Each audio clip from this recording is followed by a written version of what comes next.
pour me donner l'occasion de commenter un peu l'événement grandiose de ce matin.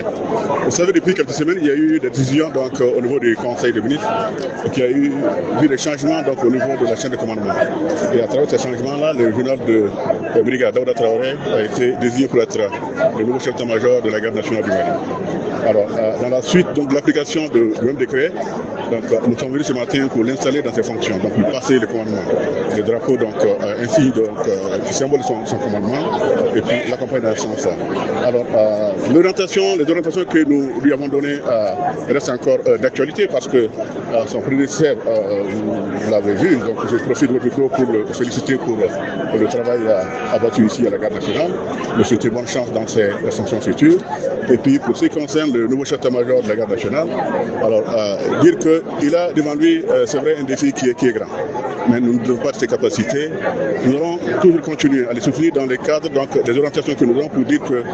sa contribution, celle de la garde nationale du Mali, à l'effort opérationnel, c'est-à-dire à la préparation et puis à la conduite des opérations,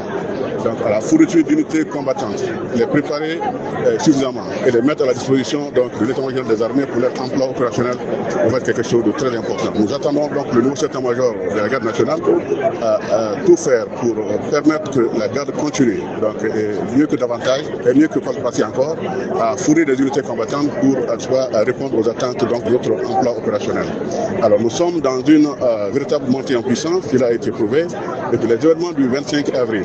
nous ont permis de comprendre beaucoup d'autres choses et ont nécessité de nous une réadaptation de notre dispositif sécuritaire et dans ce cadre-là, la garde nationale, à l'instar des autres armées, la garde nationale va jouer aussi un rôle particulier. Donc il s'agit de faire en sorte que chaque fois qu'elle est sollicitée pour un emploi opérationnel, que les hommes de la garde nationale soient prêts, comme le dit d'ailleurs leur devise, servir partout avec honneur, loyauté et puis discrétion. Donc nous attendons effectivement du nouveau chef d'état-major de la garde nationale aussi des efforts en tout cas importants dans le cadre de la cohésion, renforcer la cohésion au sein de la garde nationale et puis faire en sorte que la garde nationale puisse jouer sa partition au sein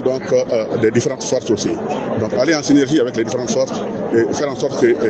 tous parlent du même langage afin qu'on puisse atteindre les buts qui nous sont assignés. Vous savez aussi que depuis un certain temps, depuis le 25 avril qui a été un point culminant, nous avons pu aussi mesurer quelles étaient vraiment les capacités réelles de notre ennemi et nous avons apporté une réponse, je dirais, cinglante parce que nous attaquer, cela est possible, mais nous ferons tout comme nous l'avons prouvé le 25 qu'on ne peut pas nous attaquer et sortir indemne. C'est pourquoi aujourd'hui nous avons repris carrément l'initiative sur pratiquement tous les théâtres, que ce soit à l'est, que ce soit au centre et au sud, ce qui permettra donc in fine, vous pouvez l'avoir constaté d'ailleurs,